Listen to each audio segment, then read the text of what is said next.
Sydney, you've got a lot going for you. Fame, beauty, talent. I mean, you're practically walking proof that my father doesn't skimp when he hands out gifts. But here's the thing. With all that greatness comes responsibility. The kind that runs deeper than red carpets and Instagram likes. You see, being adored by millions is a bit like carrying a torch in the dark. Sure, the spotlight's on you, but it's also lighting the way for others. And that's where things get interesting. The world's watching what you do with that light. Are you just basking in it?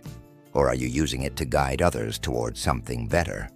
Now, I'm not saying you need to go out and start preaching on a hillside like I did, though, hey, it worked for me. What I'm talking about is something a little simpler, and it starts with compassion. That's right, Sydney. Good old-fashioned compassion. It's one of those things that doesn't show up in headlines or movie deals, but it's more powerful than any leading role you could land. Think about it. Every time you lend a hand to someone, even in the smallest way, you're adding a little more goodness to this world. And the beauty of compassion is that it doesn't have to be a grand gesture. Sometimes it's just as simple as being kind to the barista who messed up your order, or smiling at the stranger who looks like they're having a rough day. These tiny moments, they add up. Now I know what you're thinking. Jesus, I've got a schedule packed with scripts, interviews, and photo shoots. How do I even have time for all this kindness business? Well, let me tell you a secret. It's not about finding time. It's about making time. Because here's the thing about compassion. It has this incredible way of multiplying itself. The more you give, the more you get back. Not in the material sense, but in the way that fills up your soul. Trust me, I've seen it happen 1,000,000 times. Sydney, you've got the power to influence a lot of people. People who look up to you. What if instead of just dazzling them with your beauty and talent, you also showed them what it means to care about others? You could start a ripple effect of kindness that stretches farther than you could ever imagine. And the best part, you don't need a script for that. Just start with what's already inside you. Oh, and one more thing. Compassion isn't just about how you treat others. It's also about how you treat yourself. Sometimes, we're our own worst critics, aren't we?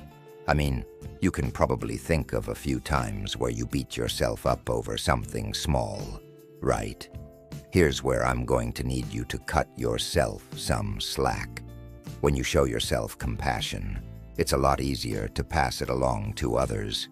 You'll find that when your heart's at peace, it's much easier to be that light in other people's lives. I get it, though. Living in a world where it seems like you're constantly being judged, that's tough. But that's all the more reason to practice a little extra compassion, both for the world and for yourself. Remember, Sydney, you're here for a reason. You've got talents and gifts, but the most precious gift you can give the world is your heart. Be someone who uses her influence for something greater than herself. Be someone who others can look to and say, she didn't just shine for herself. She made everyone around her shine a little brighter, too. Sydney, let's talk about the whole outside versus inside thing. I know in your world, there's a lot of pressure to look perfect, and let me just say, you're doing great with what you've got. But here's the thing about looks. They're kind of like flowers, beautiful for a season, but eventually they fade. What really lasts is what's inside. Now, before you start thinking I'm about to go all heavy on you, let's be real for a second. You know those times you've spent hours getting ready, perfecting your outfit, making sure the lighting is just right for that selfie. And yet somehow, after all that effort, something still feels off. Yeah, that's not just a coincidence. See, when we put too much focus on the outside, we start to miss what's going on inside. And that's where the real glow comes from. Not the highlighter, but the heart. Don't get me wrong, Sydney. There's nothing wrong with looking good. I mean, I didn't create you to not shine. But here's where things can get tricky. When we start valuing ourselves solely based on what we see in the mirror, we lose sight of what really matters. And I'll be honest, materialism is one of those things that sneaks up on you. One minute, you're just trying to look your best, and the next thing you know, your happiness is tied to the latest fashion trend, the most expensive handbag, or whether or not your post got enough likes. And here's the secret no one tells you. Chasing after stuff. It's exhausting. Trust me, I've seen people with all the wealth in the world still feel empty. That's because filling your closet doesn't fill your soul. Only love, faith, and kindness can do that. When you start focusing more on what you can give to the world rather than what you can get, that's when you start to really feel alive. You ever notice how after a big shopping spree, the excitement fades pretty quickly? Sure, that new outfit or those killer shoes are fun, but they don't bring lasting joy. It's like trying to fill up on junk food. It might satisfy you for a minute, but it doesn't nourish you. Real satisfaction comes from things that money can't buy. Peace, love, and purpose. And Sydney, if you ever start feeling like you're caught in the whirlwind of vanity and materialism, just take a step back and ask yourself, what's really feeding my spirit? Spoiler alert, it's probably not in your shopping cart. Think about how much more impactful your life could be if you started investing more in your heart than your wardrobe. When you start feeding your soul, that's when the real beauty shines through. I've seen it happen time and time again. The most radiant people aren't the ones wearing the latest designer outfits. They're the ones who've got a heart full of love and a spirit that's generous. Oh, and let's talk about generosity for a second. You see, materialism has this funny way of convincing you that you need to hold on to things, stuff, money, status. But the truth is, the more you give, the more you actually have. And I'm not talking about wealth here. I'm talking about fulfillment. When you loosen your grip on material things, you make more room for what really matters. Connection, compassion, and yes, joy. So here's the challenge, Sydney. Start focusing a little less on what the world tells you matters. The clothes, the followers, the image, and more on what I know matters.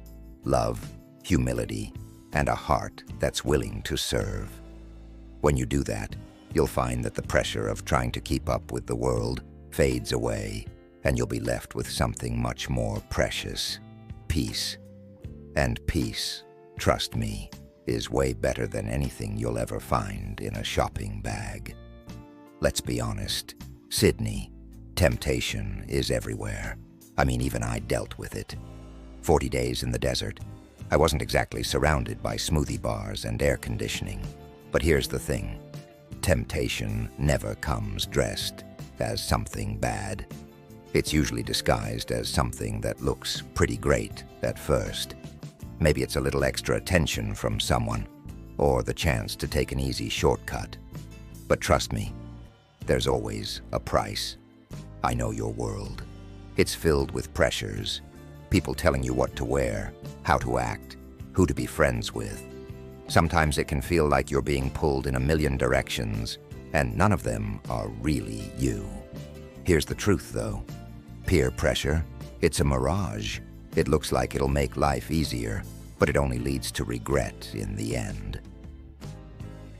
Let's talk about temptation for a second. It's like that one friend who always convinces you to do something you know isn't right. You know the type.